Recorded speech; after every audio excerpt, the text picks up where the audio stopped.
Thank you so much, Mia. Thank you for having us. So welcome everyone to the Building Trustworthy AI with Mozilla panel. Good morning, good afternoon, good evening, depending on where you are joining from. My name is Temi Popo. I am a program manager at Mozilla Foundation, and I'm based in Montreal, Canada. So on this panel, we will explore different ways in which Mozilla and the internet health movement are making the web a healthier place, whether it's through building trustworthy AI working groups, the Responsible Computing Program, or our growing focus on African innovation with the Kiswahili Project. Mozilla is mobilizing builders around the world to create a more ethical and more inclusive technology. So today we have Vipka Toussaint. She is a member of the Building Trustworthy AI Working Group at Mozilla and a PhD student at Delft University of Technology in the Netherlands. We also have Pham, co-director of Responsible Computing at Mozilla, and Chenia Chair, who is leading Mozilla's African innovation efforts. So welcome to you all, and thank you so much for joining. So I'm going to actually pass it over to each of you to introduce yourselves. It would be great if you could tell us where you're based and what work you do at or with Mozilla. And if you can also just give us a bit of background into what led you on this path to the work that you're currently doing, that would be great. And perhaps we can start with Chenia. Thanks so much, Temi. It's such a pleasure to be on this panel as staff with Mozilla. I'm dialing in from Johannesburg, so it's late evening for me in South Africa. How I started on this journey and connected to everything that I do at Mozilla is that I consider myself a feminist in technology. So I've been working on the technical space from trying to understand the issues around the digital divide in the African continent from a research perspective, and all of my work has taken on that gender understanding with principles guided from the feminist perspective, making use of feminist principles of the internet.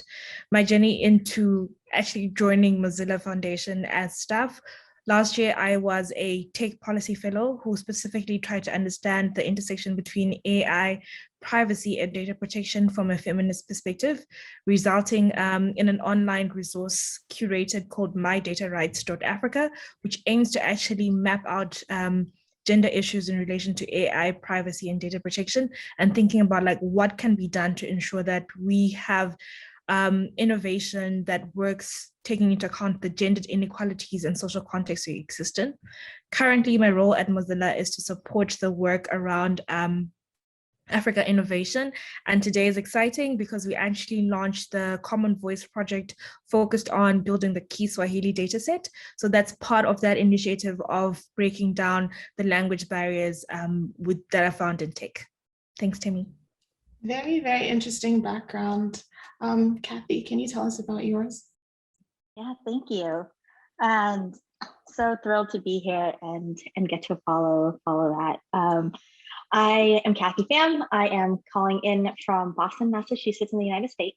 And I am a trained computer scientist who has held various roles in product management, data science, and engineering in different companies of different types. And that's related to the work I do now and why I'm here. So I co-lead the Responsible Computer Science Challenge, Responsible Computing with Jen Beard at Mozilla. And I think what really led me here was I started out very much in this bubble of tech is going to change the world and tech is going to be used for good and do no evil and all these mantras that were cliches now that we know that is in tech. And that was probably for about a decade of just this deep belief that tech is just going to do so much good in the world. And there is definitely truth to that, right? There are ways in which technology could empower certain movements, it could empower people, but then there's a darker side of it as well. And I think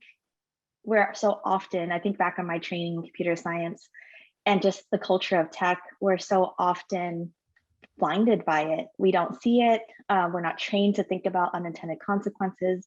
We're not trained to bring in different communities around the world to consider when we're building technology.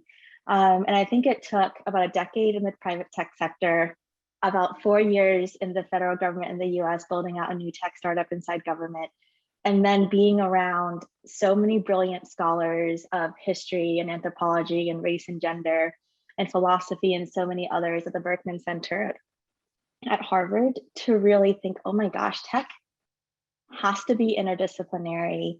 It has to respect different fields. It has to respect every environment that we go into, that we build for, and understand how to build with them and how to empower communities instead of just parachuting our technology in and have a tech colonialism of sorts. And then that's why I'm here. I have the pleasure of leading this responsible computing challenge to ultimately change how we think about computer science and computing. It's an effort that is across many disciplines. It's an effort that computer science cannot do alone. We can't just think harder with only computing people in the room and think we'll come up with some solution. And to get it to do it at Mozilla, a place that thinks a lot about movement building. So the teaching and pedagogy side is one part of it, is what we're focused on. But you'll hear from so many others of so many different projects we work on with pushing industry to do better, researching different harms that technology has caused, researching benefits. And then we have the MoCo, the corporation side, which builds actual tech products. And we get to see so much of this from many different vantage points that I think really enriches the work that we do, instead of just only taking one lane in our thinking. We have some really heavy hitters today. That was an amazing background as well. So next up we have Vipka, and I'd love to know, what brought you to the Building Trustworthy AI working group? Thanks so much, Temi. Chenia, I have to admit, when you said Johannesburg, my eyes lit up and I had a short moment of envy because South Africa is home and I always miss the sunshine and the people and the smiles and I guess the culture and the atmosphere. But home, well, no, South Africa's home. Life at the moment is in The Hague in the Netherlands because I'm doing my PhD at the Technical University of Delft. As a little bit of a background, maybe in contrast to Kathy, my bachelor's degree was in mechanical engineering. And growing up in South Africa, I guess inequality is felt. And it's felt because it's architected, and it's been intentionally architected in physical infrastructure over decades of apartheid. And so kind of being an engineering student in South Africa, I always felt I can't believe that our curriculum hasn't changed. 15 years at that point, after apartheid, we're still doing physical engineering in the same way without rethinking these things. And so I spent a big portion of my 20s doing advocacy work in South Africa's engineering sector to bring community development into the engineering curriculum. And I always saw education, and especially university education, as this entry point where you could change the trajectory of an entire generation of thinkers from there on. But my personal journey then led me from engineering to data science and AI. And as I left, I guess, as I migrated out of the traditional engineering space into AI, I was completely shocked to realize that the inequalities I saw in engineering design were even more prominent in technology. And so I think, again, if we construct that from having inequality being felt so physically, to seeing it translate into engineering infrastructure, and then to seeing it mirrored and maybe even amplified in tech, it's kind of where the journey was. And so yeah, as I started moving more and more into tech, I was looking for an opportunity to volunteer, because again, in engineering, I had co-founded Engineers Without Borders in South Africa. And I spent a lot of time, what I think of as MacGyvering, trying to figure out how to make things work out. Oh, there's a person who's joined the video, sorry, who's looking distracting. So I spent quite a bit of time MacGyvering, and I was hoping to learn, well, for one, to volunteer in a space that kind of aligned with my values in tech and in AI, and on the other hand, also to be able to learn from people that had been doing this for longer than me. And so when Mozilla launched a call for the Trustworthy AI working group last year in August, that was really perfect. And I thought, this is where I want to be. I want to be part of this. And I joined the meeting, or the meetings, the meetups. And when there was an opportunity to suggest a project that we would be interested in doing, I put up my hand and did that. And maybe I'll pause at this. I'll just follow up with you right there, Vipka, because I think your project with the Building Trustworthy AI Working Group is really interesting and ties into a lot of what Kathy was saying about pedagogy and just changing the way that we approach teaching computer science and making sure that there's intersectionality, and people are trained to see the dark side of things before it's too late. So can you tell us a bit about the Zen of ML, which is your project? Yeah. So the project that I proposed and that we've been working on is called the Zen of Machine Learning. It's modeled on, or it's inspired by the Zen of Python. And the Zen of Python, for those that are not coders or not familiar with the Python language, it's effectively a set of design principles of what beautiful, and by beautiful meaning good Python code looks like. And the inspiration behind it, so yes, the Zen of Python, but there's a philosophical aspect to it, which is that from my views, any technology that we build is made up of a whole series of design decisions, and design decisions are always normative. There's never a true and false. There's always decision making. It serves some, it doesn't serve others, and that's been true for it's that's just the nature of built technology as opposed to science. Yeah, and the idea behind the Zen of machine learning was then to say is how do we, if we think of responsible machine learning practice and we think of all the people that are teaching machine learning to themselves, so self-starters, how do we put together a set of design principles that really help self-starters to think about responsible machine learning, not at the end of a course or not at all, but right at the beginning when they get started. Very cool. And I think it really aligns with, Kathy, what you've been working on with the Teaching Responsible Computing Playbook. And I know Vipka is a huge fan of that playbook. So can you tell us a bit more about your work with that and how you collaborated with so many academics to get it done? Yeah, as you were talking about, I literally wrote down a series of design decisions along the way.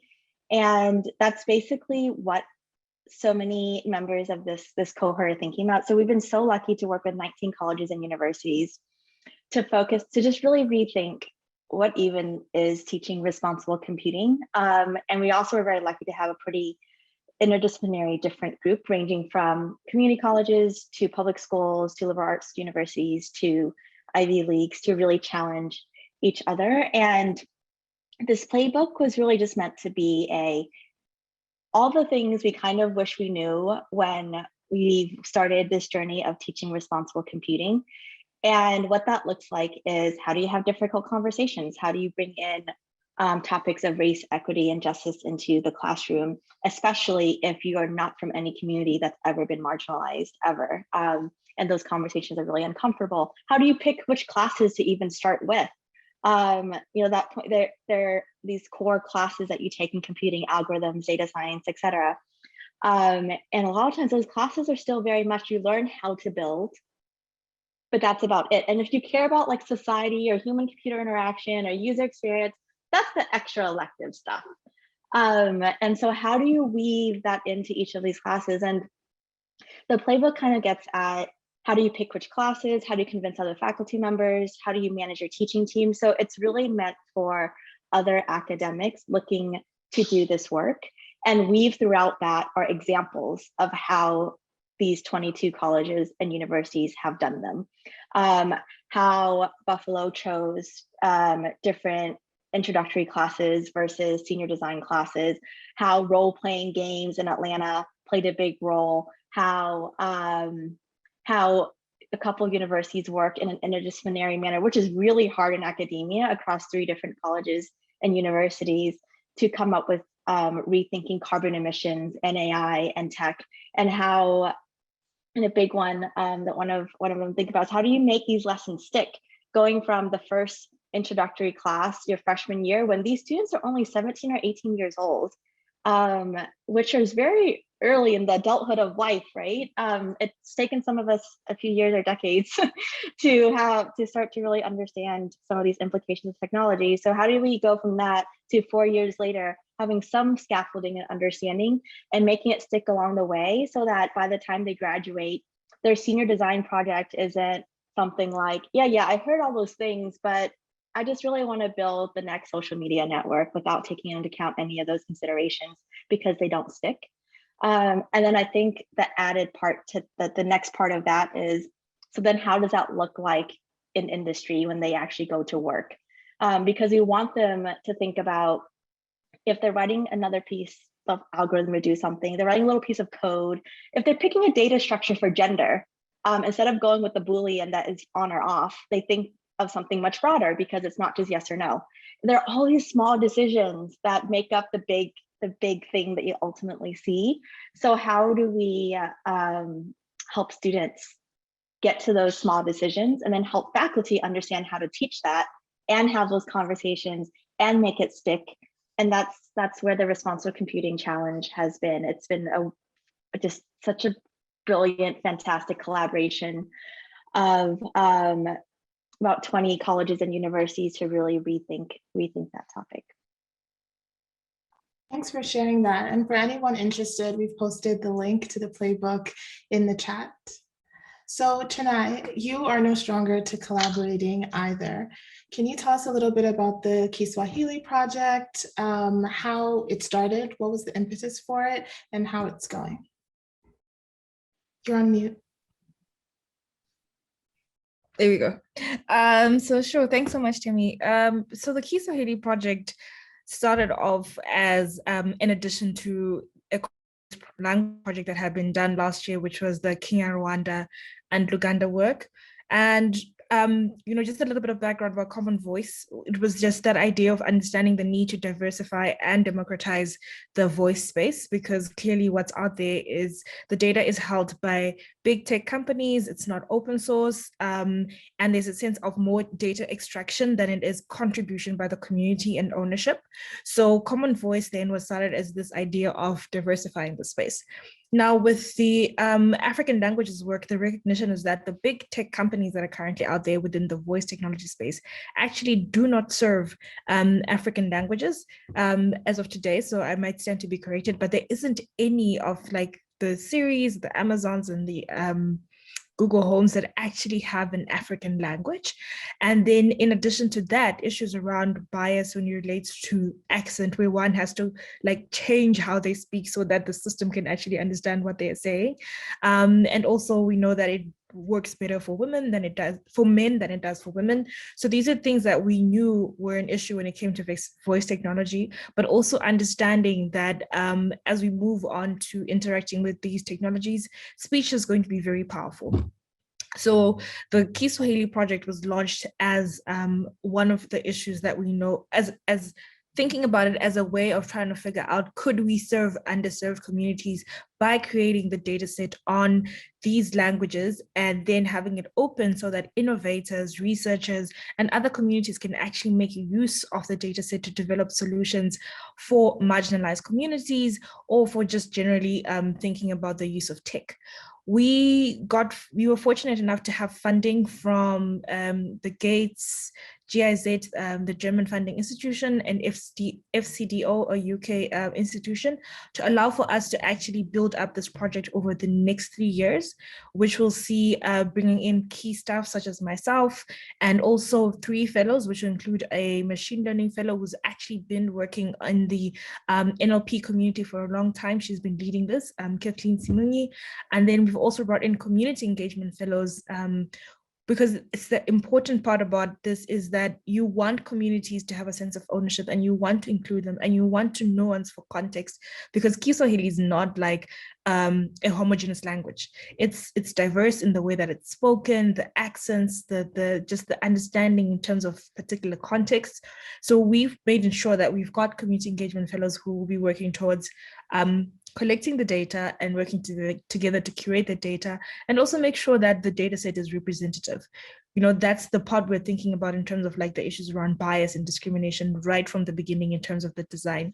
So that has been the background of the Kiswahili work and the motivation in actually doing it so that we address an issue that's there and work towards seeing if it can be applied from the use cases that we're developing and trying to understand the impact it will have in terms of the reach, knowing fully well the context of limited internet access within the region, affordability issues, quality of connection that's hampered by just having access to electricity. So that's some of the things that we're thinking about as this technology as a part of the solution, not the solution.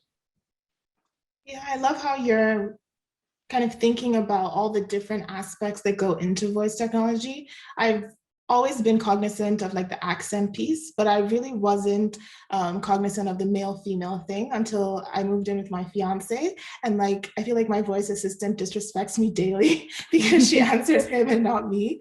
So yeah, just like the intersection of where all those things come in with the accent and the gender, and yeah, very cool work. So can you tell us how you're ensuring global inclusivity for Africa when it comes to your work with Mozilla? Because I find a lot of tech companies, they have this global perspective, but that global perspective never includes Africa. So what's your opinion on this?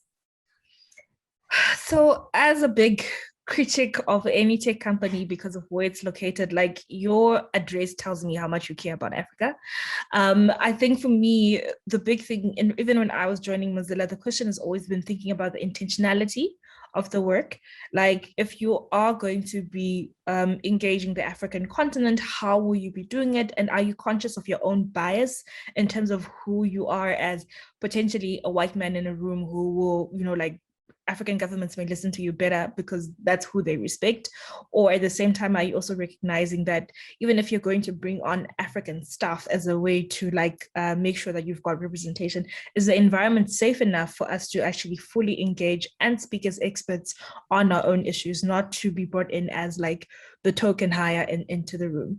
So I think with Mozilla, what I found reflecting personally is that there is that intentionality in thinking about the work, but there's also, even in terms of like the design and application of the solutions, where we will fund to support what is existent, not necessarily fund so that we have our own solution.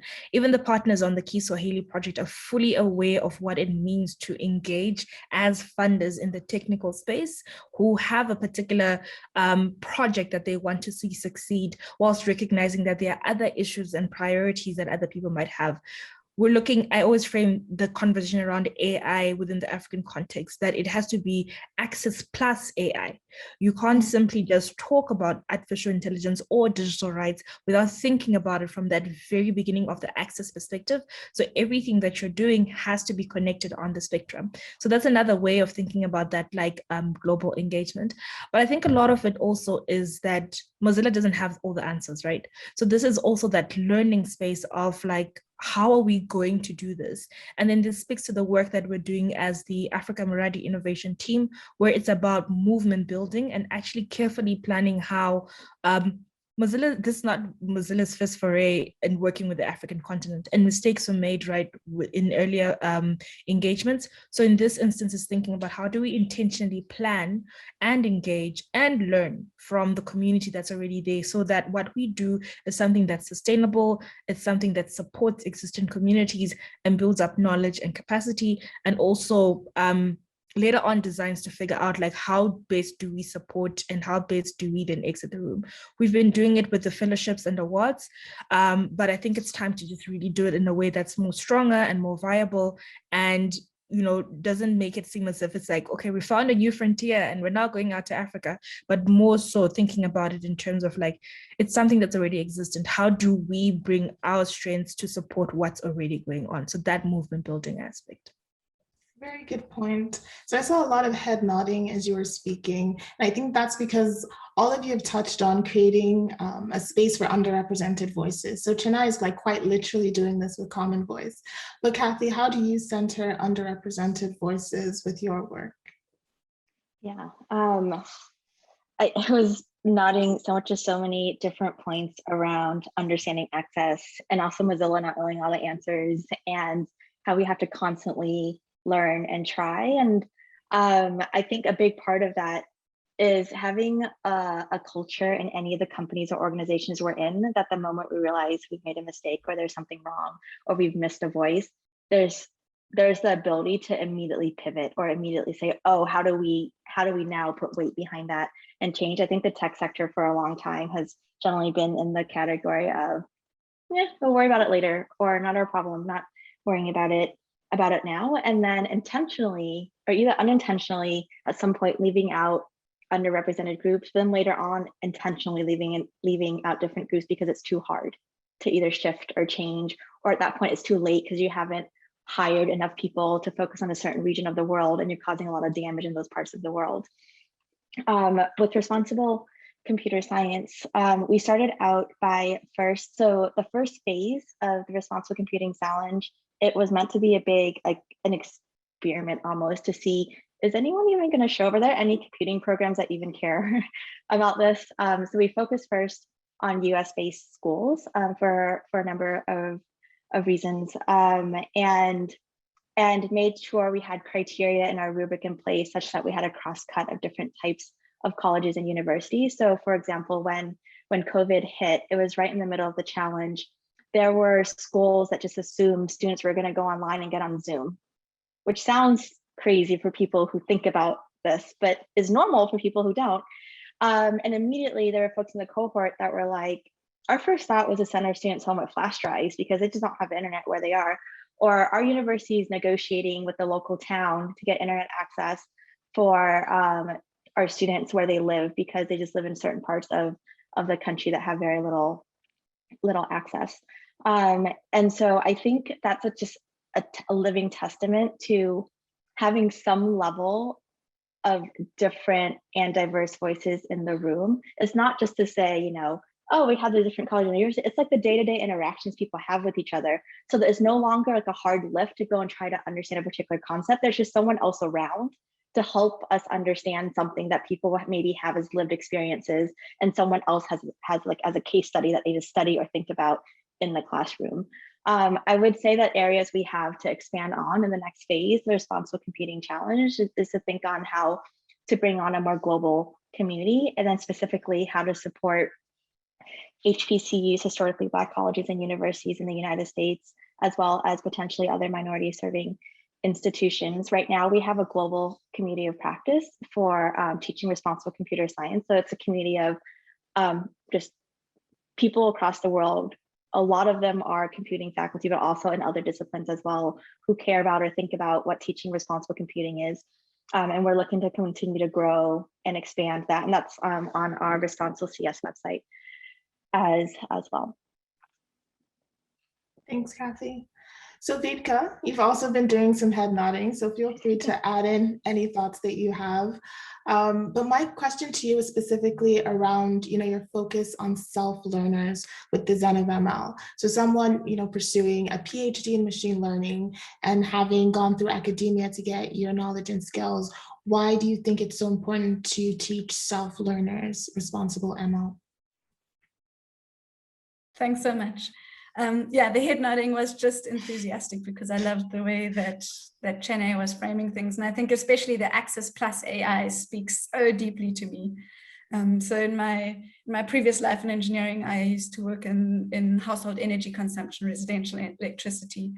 And there's just, again, I think quite often when we have conversations around AI, we forget that a huge portion of Africa is unelectrified. And that there are always multiple problems that have to be solved together. And also that the budgets aren't always like endless. So if we solving for AI, does it come at the cost of electricity and water and road infrastructure and housing? But yeah, so that was where the nodding was coming from the Access Plus AI. I think I'll take that, definitely carry that with me. On the self-learner component, so I think the inspiration from that actually also came from Africa's flourishing machine learning community. And so if you look at computer science programs in universities, at least in South Africa, it's maybe in relation to traditional engineering, a lot of people go to study traditional engineering. And interestingly enough, also your demographics in traditional engineering are mostly very reflective of the country's demographics, which comes because their funding sources available. It comes because corporates for many years have been giving bursaries to fund education of students and so on. But in computer science, that hasn't been the case, maybe because we don't have so many tech companies, but also because the tech companies that are there, they don't give bursaries, and people probably just don't have so much exposure. I know I didn't, and I probably had more access, or not probably, I had more access than most people in the country. So there's a relatively small community of computer scientists in South Africa in relation to traditional engineering.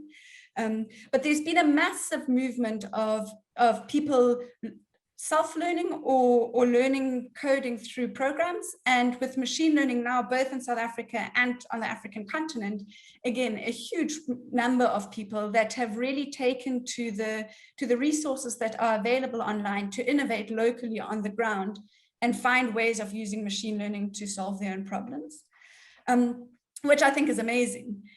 But together with that is then, and maybe just to say, it's not just Africa. I think at MozFest we had a couple of people from different parts of the world, from the Philippines, from Brazil, and again, all of those grounds up movements and grounds up, bringing people together, bringing self-learners together to learn machine learning.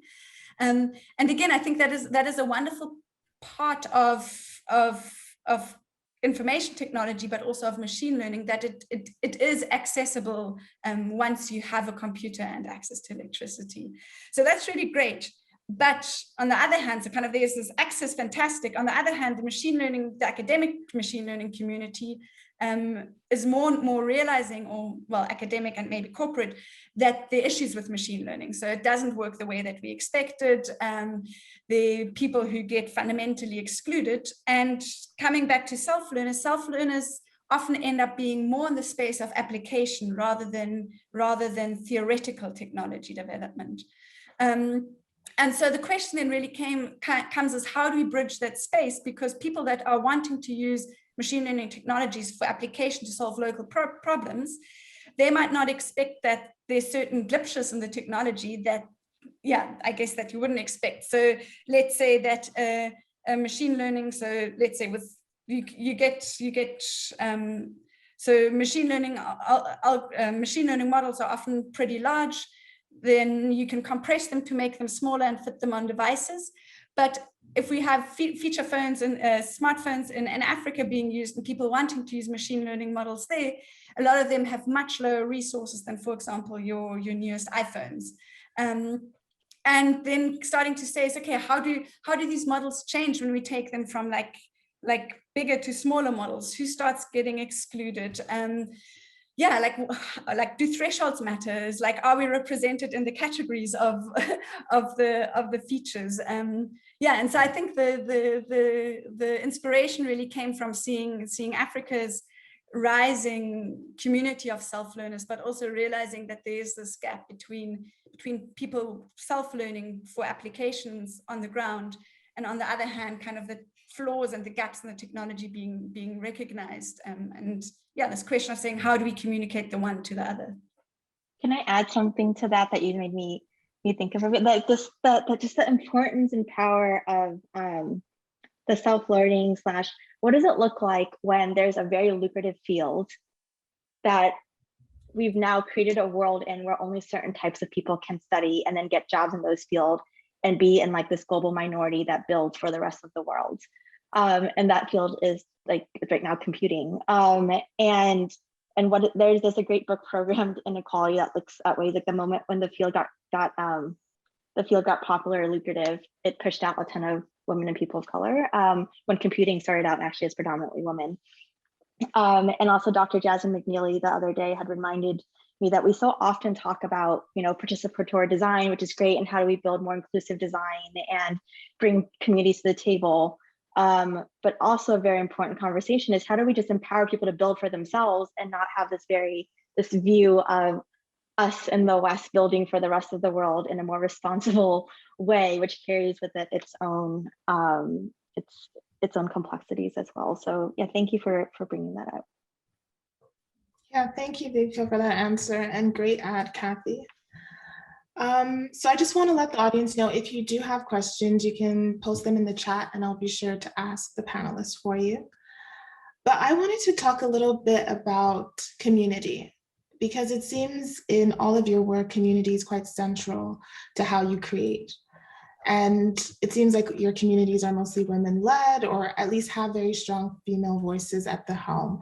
So I'm curious to learn from each of you what you think is most impactful about building technology through community, and what it feels like to lead the communities that you do.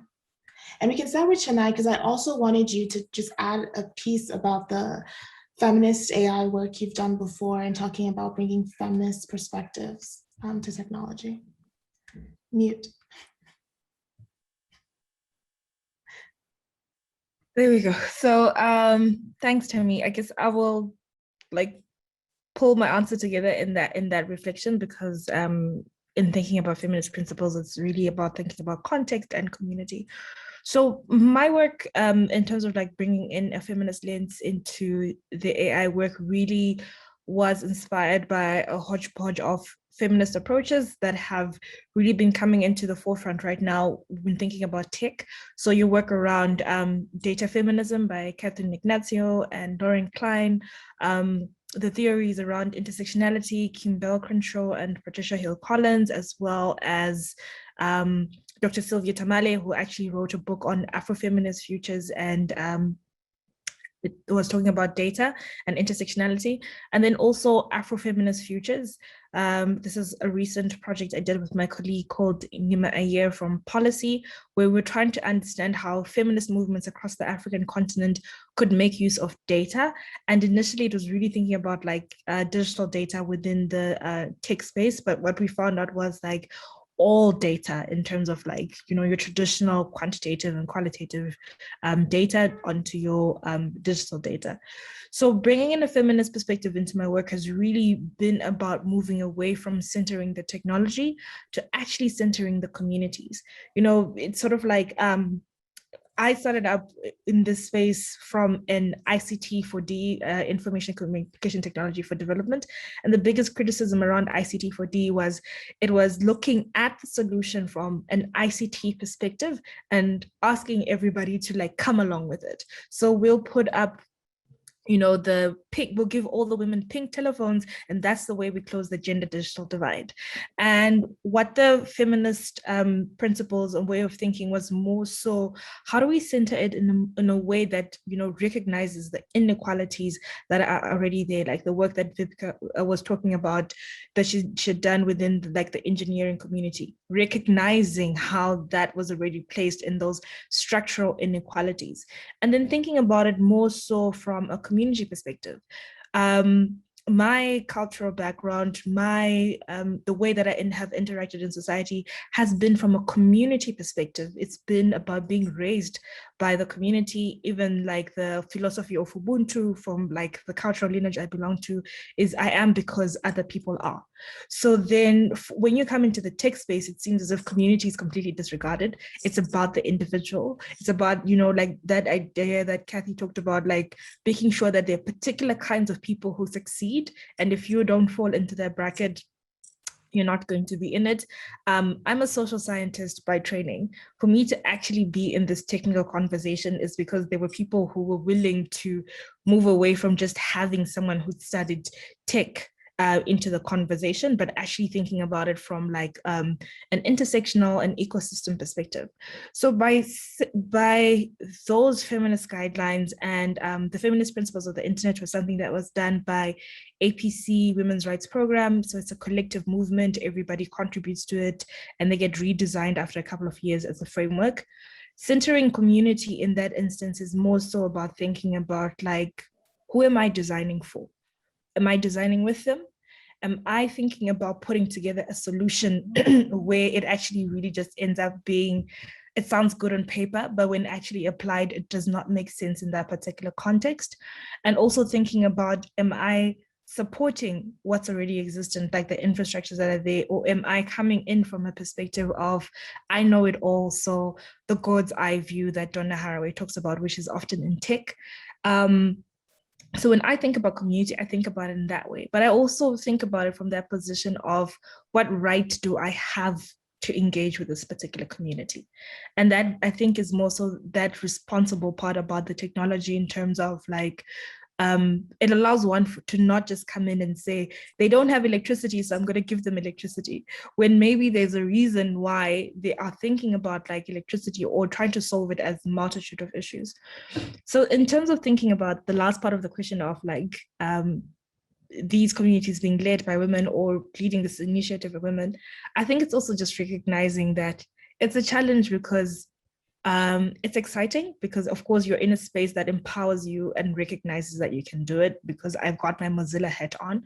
But the reality is that it's still working within patriarchal contexts where some people are going to prefer to speak to a man than to a woman, like your AI system that you're talking about, Temi.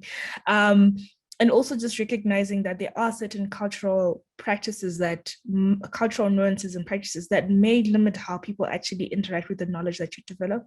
So at the end of the day, it's working within a community to understand how it operates, but actually also working with that community to break down patriarchal stereotypes that limit the participation of women, and designing in a way that recognizes that you can't just simply ask all of the women to come to a town hall. Sometimes you have to, because then they need childcare or you have to convince their husbands. So how do you navigate those kinds of systems that are in place that affect how you actually engage with that community? So I was just thinking about women because that's my favorite community, but obviously we always have to think about like the barriers and limitations in engaging with community. It's a lot of fun, but the true reality is that there are barriers that we need to address when engaging with community, especially around power.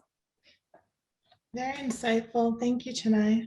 So I'll pass it over to you, Kathy, to talk a bit about building in community.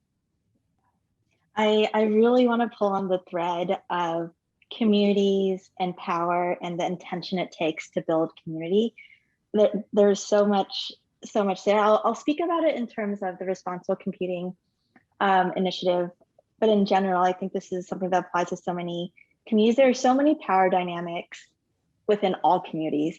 You have a community of more than one person, or a group of more, and there's going to naturally be some kind of power dynamic there, whether it's because of academic standing or race or gender or something. There is some implied. And to ignore that and say we're just going to come together as a community, or we're just going to interview a group of people, would be short-sighted and limit what we're looking to get out of the community. And so what that looks like in at least the tech and responsible computing space, and building on what Chenia said, was in the tech space, there's notoriously been hierarchies for engineering versus non-engineering.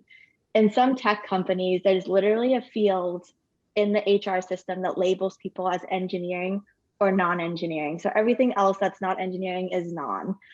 There were jokes at some tech companies in the past that you're either a software engineer or you're support. There are jokes that people have at university where it's, oh, you are an engineering computer science major, you must be studying all the time because it's so hard. But if you're a business or international affairs or history major, you must have time to party all weekend. And it's these small, seemingly joking things that they're not jokes. They build into the fabric of the culture of ultimately who ends up getting to make the decisions on all those product launches, who ends up deciding who the next big hire is, who has the powerful voice in the room. And so I think a big part of community building, whether it's with the challenge that we run or any tech team out there, is to bring these different perspectives to the table on completely equal footing. So it's not like the engineering team gets to make all decisions and then maybe they'll pull in someone that understands like deep historical context and race and gender issues as like an aside just for consulting here and there. It's how do you bring people in on equal footing and have conversations over and over and over again so that they're weaved into everything that we build. And that takes very intentional community building. It takes having sets of values in place, It takes understanding the respect we have for each other. And it takes, when we recognize that there are shortcomings on the team or aspects that are missing in the community, figure out how to get those voices in the room. And I talked about how if you're gonna, ask a bunch of women to go to a town hall and they don't show up, well, are you paying for childcare? Are you looking at dynamics on, maybe in some cultures they have to get permission? There are so many different factors that we have to take into account in any kind of community building, and to ignore that, of course you can ignore it and still have data and results, but then now you have a very narrow set of data. You have a set that perhaps includes only certain people who can show up to the table to work in that field, only a set of people who can show up for your interview that day because they can. And so I think a big part of that is just very intentional community building. And I'll share one anecdote that's a bit outside of this, but I was in a meeting once where someone brought to the table this concept of, what do you think about, this whole conversation lasted only about 10 minutes. But we had built this community of trust over maybe a few years. It was a pretty interdisciplinary group, and someone with an engineering background had asked, what do you think if we just start using Google Street View images and ran machine learning on it to determine a safety score for a neighborhood? And like, they were so excited about it because they're like, people are complaining about like unsafe neighborhoods, so we'll just use machine learning and we'll decide on a safety score. And pretty quickly, with people in the room with history and race and anthropology and other backgrounds, there were questions like, have you heard of the broken windows theory? You can't really judge a neighborhood by broken windows. And I think one question that someone asked that really got to the heart of it, well, safety for whom? And that person had just never thought of that concept, like that even the term safety means something different to different people. And when you have a homogenous team, the definition for safety might be one thing.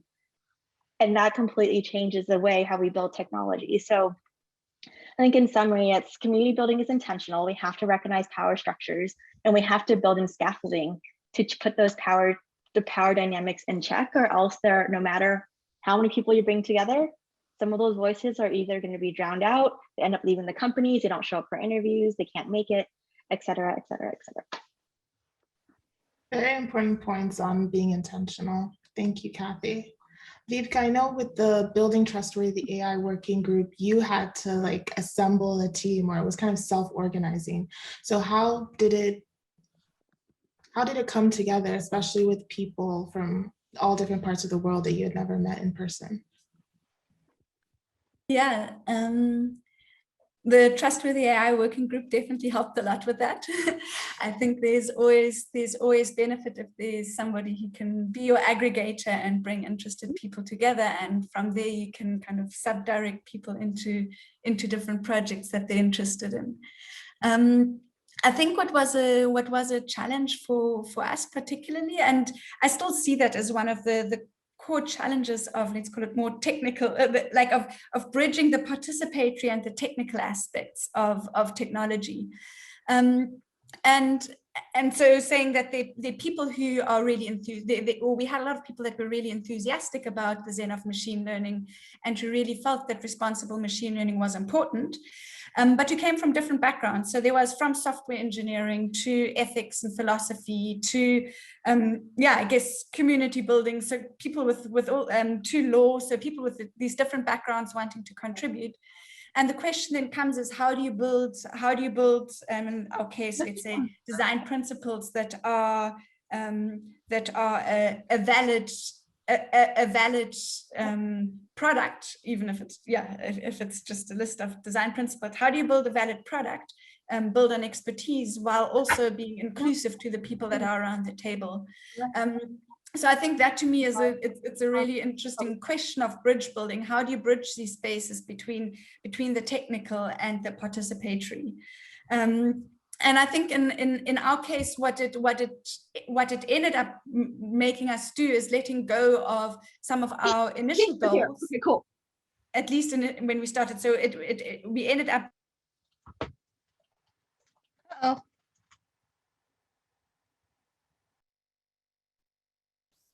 I think we lost Vipka. Oh, she's just on mute. Oh, my Zoom just crashed. It was looking like it was about to crash. It was really struggling. Can you hear me now? Yeah, we can. Okay, cool. Sorry about that. Yeah, so in the way that we ended up adapting, I guess, to who was in the room was also saying, given the people that have arrived, how do we then not stay stubborn about wanting to do one particular thing, but how do we start drawing on what the people that are wanting to contribute to this are wanting to see from it? So how do we turn away from seeing design principles as the outcome, and how do we then start turning to the process and rather see that as the value? So the conversations that are being had, the things that are being learned. And I think that's something I'm starting to realize more and more, is that when we want to be inclusive, often it starts being valuable to turn away from being stubborn about the outcome and start being much more focused on the process. And in the process, being willing to adjust pace, being willing to stop, being willing to turn around, being willing to kind of go with the ebb and flow of things. And at the end, kind of stop with what you have and say, hey, what do we have? Are we happy with it? And in my experience so far with a couple of projects I've done, I've usually stopped and been like, this wasn't what I thought it would be, but I think it's actually better. Yeah. Yes. So last question, we have about 5 minutes to go. You've all spoken about structural inequalities in different ways, right? And how technology can either like exacerbate these structural inequalities or in some cases can mend them. So I'm very interested to know from the work you've done, what structural inequalities do you think end up being exacerbated by certain technologies, and where do you think technology can truly mend them? I know, Kathy, you have an entire chapter on justice and equity in the Teaching Responsible Computing Playbook. So I'd love to hear your thoughts. There's so much to unpack, I think, on the dual edge of technology, right? There's probably, in some cases, you can find where video cameras overly surveil certain people, but at the same time, also now bring to light certain injustices. There are technologies where you're like, oh, you're able to connect families, but at the same time now, by connecting families, you now propagate misinformation or about like different communities of people that later lead to massive like in-person harm. And so I think in general, any tech that we build, if anything, it's an understanding of the different ways it can be used. And so often we build with the lens of here's all the good it can do without thinking of any potential side effects. And I think the best we can do is build in checks for if something comes up that does harm to us to do something about it. There are social media companies where it took them decades to finally have something in place to mitigate some of the problems they have. There are so many cases of that. So what would it look like? And there's common practices in tech and engineering, whether you're red teaming or you have DevOps or site reliability engineers, where if a website goes down, like on the technical sense, it just the technical infrastructure fails, there's a whole team of people that swarm on it because you understand that you have to do something about it. So what's the equivalent? Because you can't predict everything. You can't predict every security breach. You can't predict every failure. So how do you build into your culture and your team when something happens that's on the cultural, less tangible sense? How do you switch around? Because almost every technology has some dual edge, right? Like on one hand, a government website to sign up for vaccines or social services can help groups of people who can't go in person or don't otherwise have certain accesses sign up for vaccines. So on the other hand, if you build a website that isn't accessible for many people, now there are a ton of people who can't get access to vaccines. So I think there's a lot of complexities around understanding different uses, understanding different communities we're building with and for, and then really at the end of the day, have something on your team and in your culture and in your values so that when something goes awry, you have a way to address that. And that's not the first time you're like, who are we gonna hire? Who are we gonna bring to the room? We don't know, oh my gosh, and have that ready. Thanks, Kathy. Vipka, Chenia. I'll do a quick one.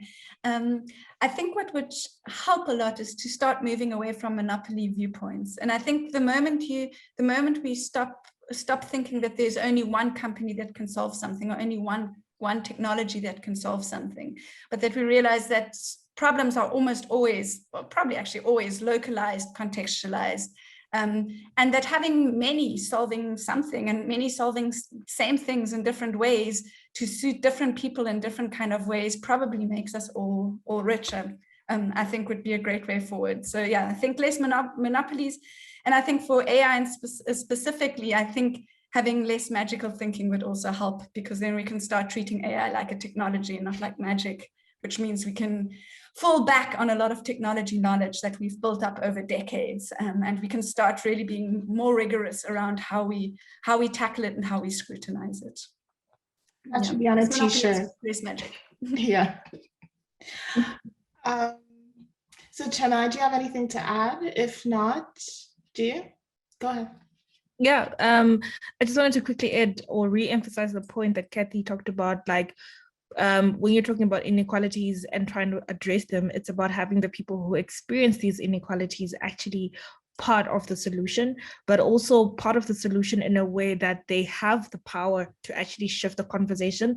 Because often what happens is we might think about inclusion and then bring in people into the room, but they actually don't have a budget, for example, if they're in an organization, to shift the conversation. They don't have final decision-making power to actually bring in the people that are relevant into the space, because at the end of the day, what they are just representation and inclusion, but they actually do not have the structures in place to support them to make the decisions for change to happen. 100%. I just want to add, because some people are asking in the chat, that if you want to join the Building Trustworthy AI Working Group, it is open to join. I've posted the link in the chat, and we start again in September. So you can join anytime between now and then. Thank you so much for having us, Mia.